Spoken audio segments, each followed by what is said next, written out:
Assalamualaikum warahmatullahi wabarakatuh. Di sini kami dari kelompok 6 akan memaparkan materi mengenai sistem pengendalian manajemen sebagai pusat laba. Yang pertama-tama kita akan masuk ke pengertian dari pusat laba. Menurut Hansen dan Mowen yang dialihbahasakan oleh Ansela Hermawan dalam bukunya yang berjudul Akuntansi Manajemen, pusat laba adalah suatu pusat pertanggungjawaban yang manajernya bertanggung jawab terhadap pendapatan maupun biaya. Pendapat lain mengatakan, menurut Supriyono dalam bukunya yang berjudul Sistem Pengendalian Manajemen, pusat laba adalah suatu pusat pertanggungjawaban dalam suatu organisasi yang kinerja manajernya dinilai atas dasar selisih pendapatan dengan beban biayanya dalam pusat pertanggungjawaban yang dipimpinnya.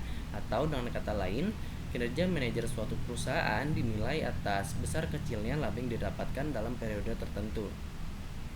Nah, perusahaan-perusahaan yang menggunakan pusat laba memiliki manfaatnya tersendiri, antara lain, yang pertama, pusat laba mengharuskan disiplin atas identifikasi dan penyelesaian masalah. Manajemen wajib mempelajari semua aspek bisnis dalam mengembangkan pusat laba unit bisnis atau divisi, yang dimana hal ini memungkinkan adanya kesempatan untuk menilai kembali setiap kegiatan dan memeriksa kembali kebijakan dan program. Lalu yang kedua, pusat laba menyediakan pengarahan ke semua tingkatan manajemen.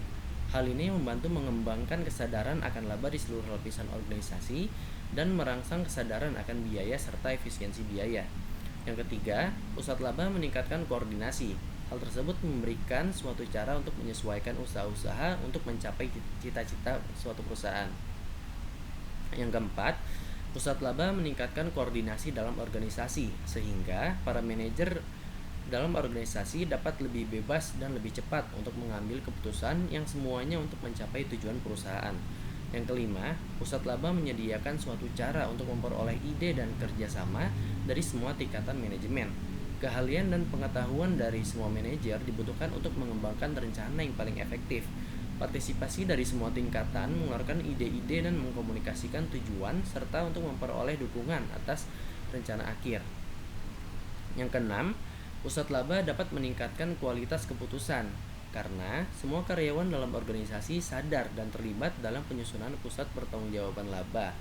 Lalu yang terakhir, pusat laba menyediakan suatu tolak ukur untuk mengevaluasi kinerja aktual dan meningkatkan kemampuan dari individu-individu seperti return on investment, return on equity, return on asset, lalu rasio laba bersih dan indikator keuangan lainnya. Namun, di samping dari manfaat-manfaat yang bisa dihasilkan oleh perusahaan apabila mereka menerapkan sistem pengendalian manajemen pusat laba, terdapat keterbatasan juga yang dimiliki oleh pusat laba, diantaranya satu, antara sesama unit bisnis atau divisi perusahaan yang semula bekerja sama menjadi saling bersaing untuk meningkatkan laba masing-masing divisi. Yang kedua, setiap divisi pusat laba diharuskan membuat anggaran, sedangkan anggaran bukanlah suatu ilmu pengetahuan yang pasti. Ada sejumlah pertimbangan dalam estimasi maupun karena suatu anggaran harus didasarkan pada prediksi atau kejadian di masa depan. Lalu yang ketiga, pusat laba yang lazimnya melakukan penyusunan perencanaan sehingga mengonsumsi waktu yang sangat banyak. Manajemen sering kali menjadi tidak sabar dan kehilangan minat karena manajemen berharap terlalu banyak dalam waktu yang terlalu singkat. Yang keempat, pusat laba tidak mencerminkan seluruh hasil kerja manajemen. Penyebab utamanya adalah laba hanya mencerminkan hal-hal yang dirupiahkan. Selain itu, penggunaan laba sebagai alat pengukur dapat menyebabkan manajemen mengarah kepada tindakan yang bertujuan meningkatkan laba secara tidak wajar. Lalu yang kelima, pusat laba dipengaruhi oleh adanya kekuatan-kekuatan eksternal yang mempengaruhi bisnis. Kekuatan-kekuatan tersebut meliputi perubahan dalam teknologi, tindakan pesaing, ekonomi, demografi, selera, serta pilihan pelanggan. Yang keenam, pusat laba memfokuskan perhatian manajemen hanya pada cita-cita unit bisnis per divisi, seperti tingkat produksi yang tinggi atau tingkat penjualan kredit yang tinggi, yang tidak sesuai dengan tujuan keseluruhan dari organisasi tersebut. Yang ketujuh, pusat laba harus memperoleh komitmen dari manajemen puncak dan kerjasama dari semua anggota manajemen, dan ini merupakan hal yang cukup sulit. Yang kedelapan, penggunaan laba secara berlebihan sebagai alat evaluasi dalam menyebabkan departemen dalam perusahaan ini tidak berfungsi sebagaimana mestinya, karena lebih banyak konflik di dalam internal perusahaan, karena masing-masing pusat laba ini kan cenderung meningkatkan laba yang menjadi tanggung jawabnya aja. Nah, yang kesembilan, pusat laba melibatkan pekerjaan tambahan sehingga memerlukan sumber daya yang lebih, kayak waktu, tenaga, uang, dan lainnya. Yang ke-10, pusat laba tidak menjamin bahwa perusahaan akan meningkatkan laba secara keseluruhan. Lalu selanjutnya itu ada beberapa masalah yang sering muncul. Yang pertama itu ada karenanya pendapatan bersama. Nah, hal ini terjadi jika departemen pemasaran suatu divisi ini berhasil mendapatkan pembeli, tetapi pembeli tersebut melakukan transaksi pembelian dengan divisi lain dalam perusahaan. Yang kedua, biaya bersama. Hal ini terjadi jika lebih dari satu divisi menggunakan fasilitas perusahaan secara bersama. Biaya yang timbul atas penggunaan fasilitas tersebut harus dialokasikan kepada setiap divisi sesuai proporsi manfaat yang dinikmatinya. Lalu ada harga transfer.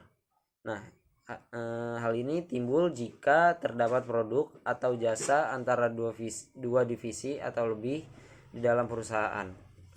Harga transfer itu kan suatu harga jual khusus yang dipakai dalam pertukaran antar unit bisnis per divisional untuk mencatat pendapatan pada unit penjualan atau pusat laba produsen, dan untuk mencatat biaya pada unit pembeli atau pusat laba konsumen.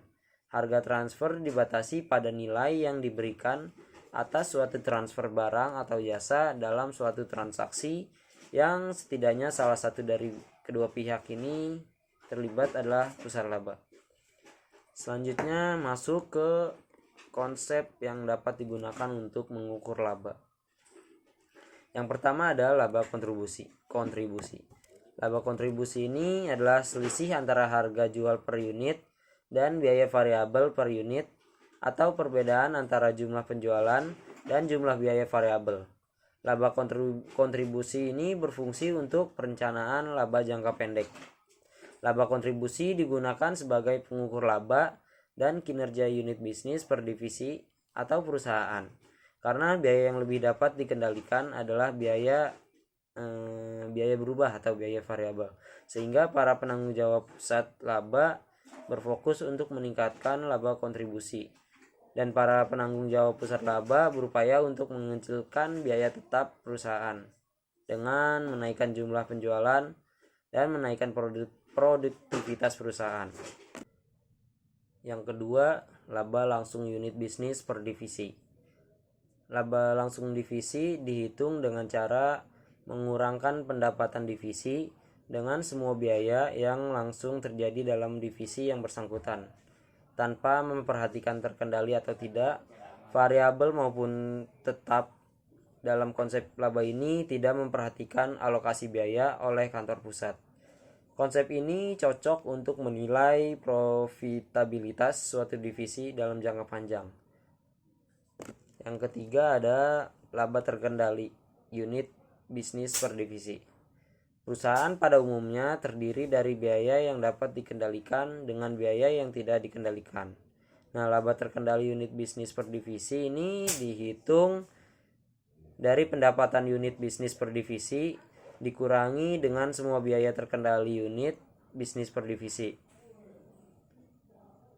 Selanjutnya ada laba bersih sebelum pajak unit bisnis per divisi. Itu laba bersih sebelum pajak unit bisnis per divisi dihitung dari pendapatan unit bisnis per divisi dikurangi biaya langsung unit bisnis per divisi, alokasi biaya kantor pusat, tapi belum diperhitungkan pajak penghasilan dari unit bisnis per divisi. Yang kelima, laba bersih setelah pajak unit bisnis per divisi. Nah, ini dihitung dari pendapatan unit bisnis per divisi dikurangi biaya langsung unit bisnis per divisi, alokasi kantor pusat, dan pajak penghasilan unit bisnis per divisi. Konsep ini digunakan untuk menilai prestasi ekonomi divisi. Unit bisnis sebagai pusat laba. Hampir semua unit bisnis diciptakan sebagai pusat laba karena manajer yang bertanggung jawab atas unit tersebut memiliki kendali atas perkembangan produk, proses produksi, dan pemasaran. Para manajer tersebut berperan untuk mempengaruhi pendapatan dan beban sedemikian rupa sehingga dapat dianggap bertanggung jawab atas laba bersih. Meskipun demikian, wewenang seorang manajer dapat dibatasi dengan berbagai cara yang sebaiknya dicerminkan dalam desain dan operasi pusat laba. Hal utama yang harus dipertimbangkan adalah adanya batasan atas wewenang manajer unit bisnis. Batasan dapat muncul dari unit bisnis lain maupun dari manajemen korporat. Yang pertama, batasan atas wewenang unit bisnis. Untuk memahami sepenuhnya manfaat dari konsep pusat laba, manajer unit bisnis akan memiliki otonomi seperti presiden dari suatu perusahaan independen. Dalam praktik sehari-hari, otonomi semacam ini tidak pernah ada. Jika suatu perusahaan dibagi menjadi unit-unit yang sepenuhnya independen, maka perusahaan tersebut akan kehilangan manfaat dari sinergi dan ukuran yang ada. Yang kedua, batasan dari unit bisnis lain. Salah satu masalah utama terjadi ketika suatu unit bisnis harus berurusan dengan unit bisnis lain. Sangatlah berguna untuk memikirkan pengelolaan suatu pusat laba dalam hal pengendalian ada 3 jenis keputusan. Yang pertama, keputusan produk. Yang kedua, keputusan pemasaran. Dan yang ketiga, keputusan perolehan atau sourcing. Yang ketiga, batasan dari manajemen korporat. Satu batasan adalah bahwa unit bisnis harus menyesuaikan diri terhadap sistem pengendalian manajemen dan akuntansi perusahaan. Untuk penyeragaman dan untuk kebijakan personalia lainnya, kantor pusat juga harus mengeluarkan biaya. Ini sama seperti penyeragaman etika, pemilihan pemasok, komputer, dan peralatan komunikasi, dan bahkan desain kop surat dari unit bisnis. Pusat laba lainnya. Perusahaan multibisnis biasanya terbagi ke dalam unit-unit bisnis di mana setiap unit diperlakukan sebagai unit penghasil laba yang independen. Tetapi subunit yang ada dalam unit bisnis tersebut dapat saja terorganisir secara fungsional, misal aktivitas operasi pemasaran, manufaktur, dan jasa yang dijadikan sebagai pusat laba. Tidak ada prinsip-prinsip tertentu yang menyatakan bahwa unit tertentu yang merupakan pusat laba sementara dan yang lainnya bukan. Yang pertama, pemasaran. Aktivitas pemasaran dapat dijadikan sebagai pusat laba dengan membebankan biaya dari produk yang terjual. Yang kedua, manufaktur. Aktivitas manufaktur biasanya merupakan pusat beban, di mana manajemen dinilai berdasarkan kinerja versus biaya standar anggaran overhead. Tapi ukuran ini dapat menimbulkan masalah karena ukuran tersebut tidak mengindikasikan sejauh mana kinerja manajemen atas seluruh aspek dari pekerjaannya. Dalam hal ini, diharapkan manajer membuat keputusan terpisah atas aktivitas pengendalian mutu, penjadwalan produk, ataupun keputusan membuat atau membeli. Yang ketiga, unit pendukung dan pelayanan unit pendukung pelayanan atau pemeliharaan, TI, transportasi, teknik, konsultan layanan konsumen, dan aktivitas pendukung. Yang keempat, organisasi lainnya. Yang dimaksud dengan organisasi lainnya dalam hal ini adalah kantor cabang, suatu perusahaan dengan operasi cabang yang bertanggung jawab atas pemasaran produk di wilayah geografis tertentu, seringkali menjadi pusat laba secara alamiah. Pengukuran profitabilitas pusat laba. Terdapat 2 ukuran profitabilitas, yaitu kinerja manajemen dan kinerja ekonomis. Yang pertama, pengukuran prestasi. Manajemen atau pengukuran prestasi personel dimaksudkan untuk menilai tingkat kinerja manajer suatu pusat pertanggungjawaban dalam mencapai tujuan. Pengukuran ini dilakukan dengan maksud untuk proses perencanaan, pengkoordinasikan, pengendalian kegiatan, dan pemberian motivasi kerja para manajer pusat laba. Yang kedua, pengukuran prestasi ekonomi manajer pusat.